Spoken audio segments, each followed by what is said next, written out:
All right, so we've been covering quite a bit of foot sweeps in our Silat program. We've been using the bleach bottles to kind of help illustrate that.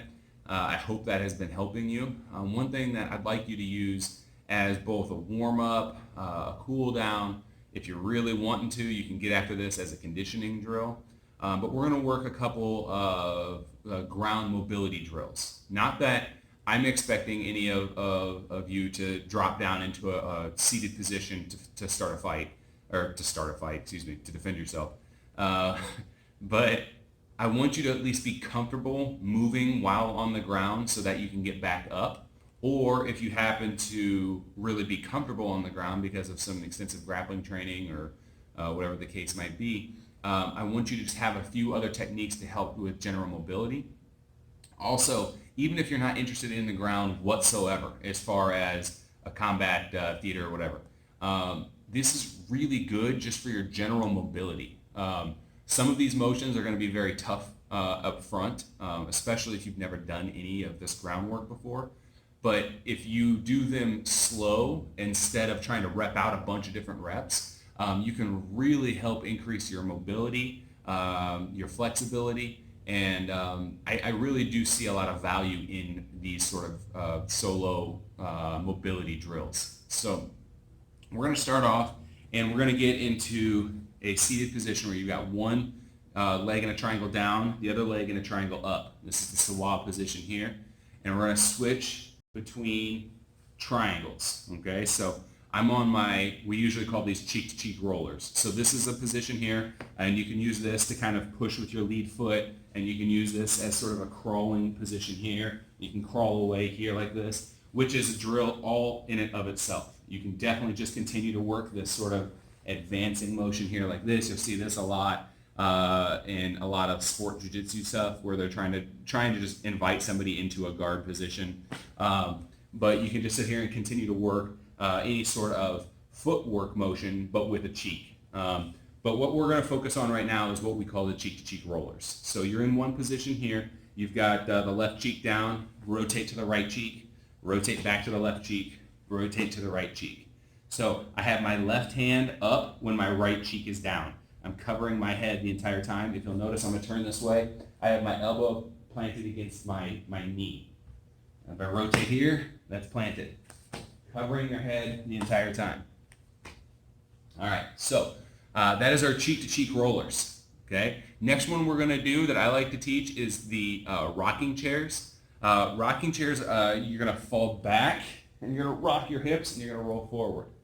Fall back, rock your hips, roll forward, roll back, rock forward. So I like this one as a sense of if you get pushed down, oh, my phone's ringing again, dang it. Back into our rocking chairs. I like to visualize somebody had just shoved me down or I got pushed or whatever the case might be. I fall back, but instead of laying here flat on my back, I use my hips to rotate and I pop myself back up into the Sawa position here. Rotate back and forward. So I rotate and I drop this in. Now I'm not doing this. I'm not swinging my legs all the way back and then all the way forward. I want to keep my feet between whoever just shoved me and I rotate my hips. Keep my feet between and shove my hips. So I can do this in a circular manner where I rotate and I rotate and I rotate, and you can work in a circle as you do this. But you don't have to. It's just it's a fun way of keeping this similar, more basic drill sort of alive. Now, the next one I want you to do is I want you to sit in this position here. Okay, so I have one leg curled in front of me. The other leg has now curled behind me. I'll show it on this side here. I have one leg curled behind me and the other leg is curled in front of me. This is the position here. So from here, we can use this here as a stretch, which is a fantastic stretch. So what I want you to do is I want you to lean your right shoulder over your right knee, and I want you to just put your hands on the mat like so. You should feel this in your the right side or whatever leg you're leaning over. You should feel it in your hip, down your IT band a little bit. Sometimes you'll feel it in your back, depending on how tight you are. One thing I have noticed is that some people are more flexible than others on different legs. So sometimes you'll be able to go all the way down, sometimes you won't. Another option is to take your left hand and bring it back, palm up, as you take your right hand and bring it palm up in front of you. This is a very it's a very much harder. That made no sense. That position is much harder on your hip flexors and on your butt than the other positions. If you find this too hard and this too easy, you can take your hands, clasp them behind your back, and lay down here in the middle. And that's kind of the just right Goldilocks zone. And of course, you would do it on both sides. But the reason why I'm showing you this is because I want you to switch using the windshield wiper method. I want you to roll up onto your knees, swing your feet, and drop back down. Roll up on your knees, swing your feet, drop back down, roll up, swing, drop, roll up, swing, and drop, roll up, swing, and drop. That is a workout in itself, and that is one of our ground warm-ups we do. Then make sure, again, you work either this position here, hands behind your back, here, or palm up, one hand up in front, one hand behind. So that is your Sambut position is what we usually refer to it, and that's the Sambut stretch. And then we did that 3 ways, and we used the windshield wipers to switch them. Now, the next one we're going to cover is seat spins from this position. So seat spins, you just put your weight onto your butt, your hands behind you, and your feet in front of you, and you swing. Okay, so you're not using the wiper switch where your feet switch behind you, but you're swinging your feet in front of you, and you bring it behind. Swing your feet in front of you and bring it behind. You can do this without your hands on the mat if you want more of an ab workout. Push out, pull through. Push out, pull through. Or you can use your hands to help stabilize. And that takes some of the weight and the pressure off of your core. So now we're going to get to one of my favorites here. And what we're going to do is we're going to use our low leg from this Silat position here, and we're going to kick with it. So you're going to post up on the shoulder here. So you need to have the left leg is down, your left hand is down, your right hand covers your head. Push up off your shoulder. Don't hunker down into your shoulder. Push up off your shoulder, drive this foot out, and your toes need to be perpendicular to what you are hitting. This is typically targeting an ankle. This is typically targeting a knee. If you're really flexible, you can hit the groin with it. But what we're doing is we're posting up and hitting a tukulau kick.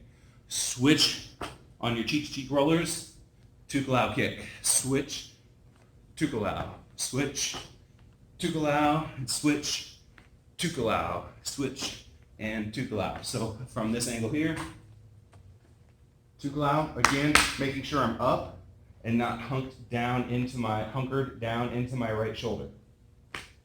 So when you do your tukulau, it's not always a great idea to just hit this and then creep away, right? So what I want you to do is take your hand and pay attention to where it's at. You hit your tukulau, take your foot and put it behind your hand. That'll help you pop up with the guard ready. So, tukulau, swing through. You're in your stance. Tukulau, swing through. You're in your stance. If you are having a hard time because you can't make this sort of long motion due to hip flexibility or due to arm strength, whatever the case might be, hit your tukulau, walk back, hit another tukulau, and then post up, and then stand up. I like to add that second one just to make sure that if you can't make that full pendulum, you still get a little bit more protection. So there's one, take a step back, there's another. Plant your knee back, rotate to your toes, bring this foot back, and then stand up. Okay? So that is what we tend to call tukulau ups. Now, I'm going to cover one more during this video, and we'll hit a few more next week. So the last one we're going to cover today is horseshoe ups. Now, typically I teach these before I teach rocking chairs just because they're easier, but it's still a good mechanic to have, especially if you're learning how to evade kicks. So what's going to happen here is I'm either in my Silat position or my Sambut position, it doesn't matter. I fall to one shoulder, I fall flat to both shoulders, I go to the other shoulder, and I post up all the way around this arc in a horseshoe method.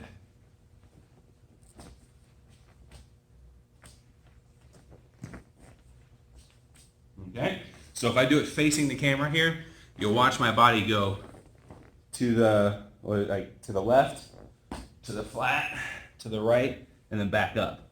All the way to the right, to the left, to the right, and to the left. So that's just a few basics in terms of some ground mobility drills. I highly recommend anybody try these. If you want to do them as, like I said, a warm-up, don't put like a rep number on them. Just do, 20 seconds of each, move into the next, 30 seconds of each. Cool down, I like to increase that a little bit, but go slow. So for instance, like on our Tukalaus, find this position here, post up, kick through, go slowly into this position, and back down. If you want conditioning, try and hit a rep number, try and hit a rep time, but crank those reps out.